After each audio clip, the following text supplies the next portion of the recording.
आज की हमारी कहानी है भूतिया हवेली। यह कहानी राजस्थान के कोटा शहर की एक भूतिया हवेली के बारे में है। यह हवेली राजा महाराजा के समय में बनाई हुई थी, लेकिन पिछले 18 सालों से इस हवेली में आज तक कोई भी रहने के लिए नहीं आया है। इच्छा होने पर भी इस हवेली में कोई भी नहीं रह पा रहा था, क्योंकि लोगों का कहना था कि इस हवेली में भूत प्रेत का साया है। जब अजीत सिंह को इस हवेली के बारे में पता चला तो उसने तय किया कि वो इस रहस्य को जानकर ही रहेगा। क्यों लोग इस हवेली में नहीं रह पा रहे हैं। उसने मजबूत इच्छा शक्ति से हवेली में रहने की पूरी तैयारी कर ली। जब उसने हवेली के अंदर जाने के लिए पैर आगे बढ़ाए तो दरवाजे पे किसी अनजान व्यक्ति ने उसे रोक लिया और नज़दीक जाके बोले, कौन हो आप और किधर जा रहे हो? अजीत सिंह ने जवाब देने के बजाय उसने सवाल किया, जी आप कौन? मेरा नाम अर्जुन सिंह है और मैं यहीं पास में ही रहता हूँ। अजीत सिंह ने कहा, ओह अच्छा, मैंने सुना है कि यह भूतिया हवेली है और यहाँ कोई नहीं आ पाता है, इसलिए मैं इस हवेली में एक दिन रुकने का फैसला किया है। अर्जुन सिंह ने कहा, जी हाँ, आपने सही सुना है और आप भी अंदर मत जाइए। मेरी मानो तो आप भी वापस लौट जाइए, यहाँ बहुत खतरा है।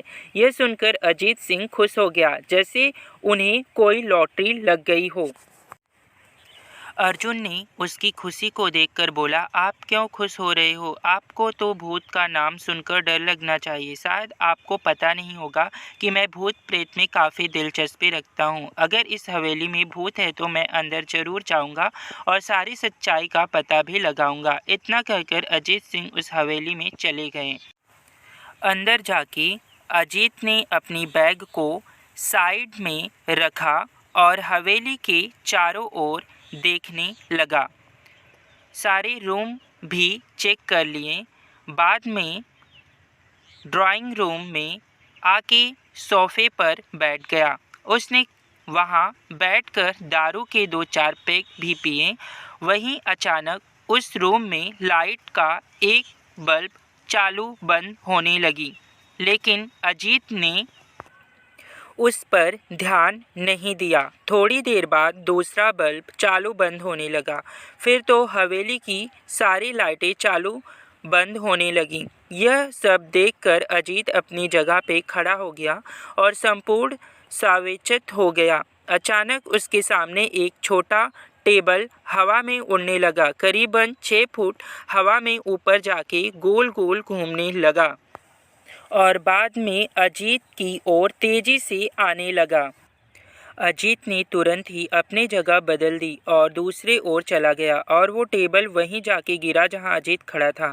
अजीत कुछ समझ पाता उतने में सोफे की सीट उसके ओर आने लगी। वो जल्द खड़ा हो गया और छलांग लगा के दूसरे ओर कूद गया, जिसके कारण सोफा दीवार को टकराया और अजीत बच गया। अचानक सब कुछ शांत हो गया।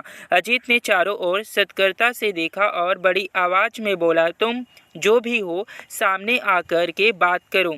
वहीं एक बड़ी परछाई उसके सामने आई। अजीत ने उस परछाई को देखकर बोला, कौन हो तुम और क्या मुझे मारना चाहते हो? परछाई, तुम्हारी भूल के कारण।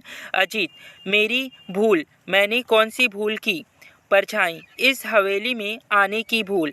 मैं किसी को भी इस हवेली में खुश नहीं देख सकता।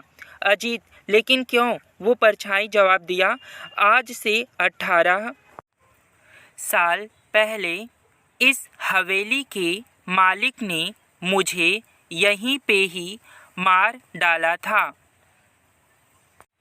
मेरी कोई गलती भी नहीं थी। इस कारण की वजह से मेरी आत्मा इस हवेली में भटकती रहती है। मैं किसी को भी इस हवेली में नहीं रहने दूंगा, क्योंकि इस हवेली में मेरा खून हुआ था। इस हवेली में जो भी रहने के लिए आएगा उसकी मौत होगी। अजीत ने कहा, मैं तुम्हें अपने असली रूप में देखना चाहता हूँ। तुम्हें मारने से पहले मैं तेरी यह इच्छा अवश्य पूरी करूँगा। और उस परछाई ने एक भयानक दृश्यमय रूप ले लिया। उसका चेहरा इतना भयानक था कि अजीत भी एक क्षण के लिए डर गया था, लेकिन दूसरी ही क्षण में उसने अपने आप पर काबू पा लिया। बाद में उसने अपनी जेब में से सफ़ेद पाउडर निकाला और उस भूत के पर फेंक दिया। भूत के ऊपर पाउडर पड़ते ही वह जलने लग गया। बड़ी बड़ी ज्वाला उठने लगी। वो बहुत ज़ोर ज़ोर से चिल्लाने लगा और बाद में पूरी तरह से जल गया। उसके बाद अजीत ने चैन की सांस ली और वहीं पर सो गया। दूसरे दिन सुबह जब अजीत को सही सलामत हवेली से बाहर आते देख अर्जुन को आश्चर्य हुआ। अर्जुन ने अजीत से पूछा, तुम कैसे जिंदा हो? जब अजीत ने अर्जुन को कल रात को घटी घटना को पूरी तरह से बताया और बोला, अब यह हवेली भूतिया हवेली नहीं रही। तो दोस्तों, आज की यह कहानी आपको कैसी लगी कमेंट करके हमें ज़रूर बताएं, और आप चैनल पे नई हो तो चैनल को सब्सक्राइब कर लें ऐसे ही हॉरर स्टोरी के लिए। धन्यवाद।